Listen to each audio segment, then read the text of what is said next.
Friends, welcome to YouTube channel Arvind life changing experiences.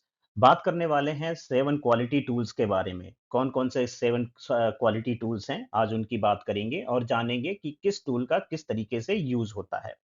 तो पहला जो क्वालिटी का टूल है जिसका नाम है कॉज एंड इफेक्ट डायग्राम, इसको फिशबोन डायग्राम भी बोलते हैं। इसको इन्वेंट किया था काओरू इशिकावा ने और ये 1960 में इसका यूज स्टार्ट हुआ था।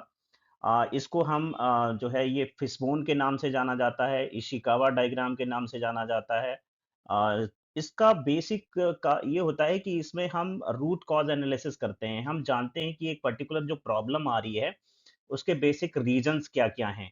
तो इस तरीके से एक जो फिश के आकार का आप इसमें देख सकते हैं, फिश के आकार का एक डायग्राम बनाया जाता है, जिसमें बेसिकली दिखाते हैं कि कौन-कौन से हमारे बेसिक काज हैं, जैसे कि पीपल हो सकता है, प्रोसेस है, इक्विपमेंट है, मैनेजमेंट है, एनवायर है, मटेरियल है। इसके जो फिन्स हैं, इसमें हम जो है कॉज को मेंशन करते हैं कि पीपल में अगर कोई प्रॉब्लम है तो कौन-कौन सी प्रॉब्लम है, प्रोसेस में क्या-क्या है, इक्विपमेंट में क्या है, तो इस तरीके से इसको डिज़ाइन किया जाता है। ये बेसिकली जो जितने भी वेरिएबल्स होते हैं, उनमें किस तरीके का बिहेवियर है, उसमें किस तरीके की प्रॉब्लम है, उसको ये शो करता है। तो इस तरीके का आप जब भी देखेंगे तो आप इसे समझ सकते हैं, इसके नाम से भी फिशबोन डायग्राम या कॉज एंड इफेक्ट डायग्राम के नाम से। चेक शीट की बात करेंगे। चेक शीट एक डॉक्यूमेंट है जो फॉर्म किया जाता है, जिसमें जो रियल टाइम डेटा है उसको मतलब आपका समराइज किया जाता है। उसमें 2 तरीके का आपका डेटा हो सकता है, क्वांटिटेटिव हो सकता है और क्वालिटेटिव भी हो सकता है। अगर आपका वो डेटा क्वांटिटेटिव है तो उसको हम टैली शीट में भी डालते हैं और उसको टैली शीट भी कहते हैं। जैसा कि आप इसमें देख सकते हैं, इसमें एक आपका दिखाया गया है जिसमें आपको चेक शीट दिखाई गई है।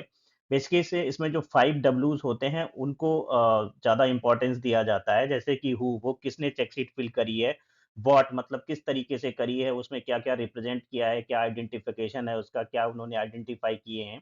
उसके बाद वेयर मतलब कहाँ पे हुई है, मतलब जो शीट है वो फॉर्म कहाँ की गई है, उसमें किस तरीके का डेटा जो है वो कलेक्ट किया गया है। व्हेन का होता है कि वो कब किया गया है, मतलब जो शिफ्ट है, आवर्स है, डे है, वीक है, उन सबको जोट डाउन किया जाता है। और व्हाई का रीज़न दिया होता है कि किस लिए वो डेटा कलेक्ट किया गया है और उसका आगे यूसेज क्या होगा। कंट्रोल चार्ट की बात करें, कंट्रोल चार्ट बेसिकली जो है सर्विस या फिर मैन्युफैक्चरिंग में यूज़ होता है। ये एक ग्राफ़िकल चार्ट है, ये इंडिकेट करता है कि जो भी आप सर्विस दे रहे हैं या जो भी आप प्रोडक्ट मैन्युफैक्चर कर कर रहे हैं, क्या वो पर्टिकुलर जो एक लिमिट डिसाइड करी गई है, उसके अंदर में आता है या नहीं? क्योंकि इसमें 2 आप देख सकते हैं कि जैसे चार्ट में 2 लाइन्स कंट्रोल लाइन्स जो है प्रिपेयर की गई हैं। एक आपका अपर कंट्रोल लिमिट है, एक लोअर कंट्रोल लिमिट है। एक सेंट्रल लिमिट है आपका इसमें। तो जभी भी कोई प्रोडक्ट बनता है या कोई सर्विस जो है वो अगर अपर कंट्रोल लिमिट या लोअर कंट्रोल लिमिट से नीचे जाता है या ऊपर जाता है, तो ये हमें इंडिकेट कर देता है कि जो प्रोसेस है या जो प्रोडक्ट है वो कंट्रोल में नहीं है। उसके अकॉर्डिंग इस पे जो है वो डिसीजन लिए जा सकते हैं और इसको ईज़िली आगे फिर स्मूथ तरीके से इम्प्रूव किया जा सकता है।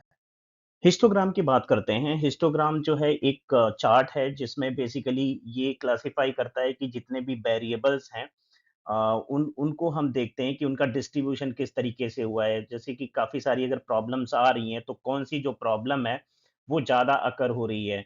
तो उस तरीके से इसको क्रिएट किया जाता है। इसका इन्वेंशन कार्ल पर्सन ने किया किया था जो एक इंग्लिश मैथमेटिशियन थे।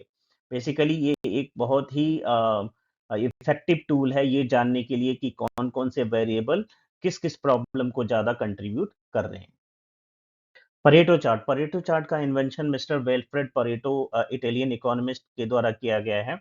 बेसिकली ये एक रिप्रेजेंटेशन है डेटा का कि कौन-कौन से जो डिफेक्ट हैं उनमें उनकी क्या फ्रीक्वेंसी है, उसका प्रेजेंटेशन इस टूल के द्वारा किया जाता है जिससे कि बेसिकली उसकी एनालिसिस करके जो रिक्वायर्ड इम्प्रूवमेंट है, वो किया जा सके।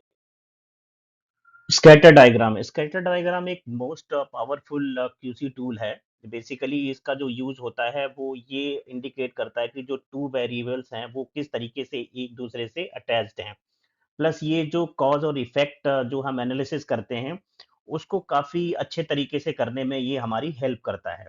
ये काफ़ी ही इफ़ेक्टिव टूल है जो हमें ये रिकॉग्नाइज़ करने में मदद करता है कि कौन से वेरिएबल्स हैं जिनकी वजह से जो इश्यूज़ हैं, जो प्रॉब्लम्स हैं, वो क्रिएट हो रही हैं। फ्लो चार्ट ये एक बेसिकली जो टूल है, ये कॉमनली यूज़ होने वाला टूल है। जैसा कि कोई नया प्रोसेस डिज़ाइन कर रहे हैं या कुछ नया किसी प्रोसेस में कोई चेंजेज़ कर रहे हैं, तो बेसिकली वहाँ पे हमें इस तरीके के फ्लो चार्ट्स जो हैं, वो बनाने की ज़रूरत पड़ती है। इनका बेसिकली यूसेज देखा गया है कि जो भी प्रोजेक्ट मैनेजमेंट में या सिक्स सिग्मा में या क्वालिटी में कभी भी किसी भी तरीके का कोई प्रोजेक्ट जब रोल आउट होता है, तो बेसिकली सबसे पहले ही जो फ्लो चार्ट्स है प्रोसेस का, वही बनाया जाता है।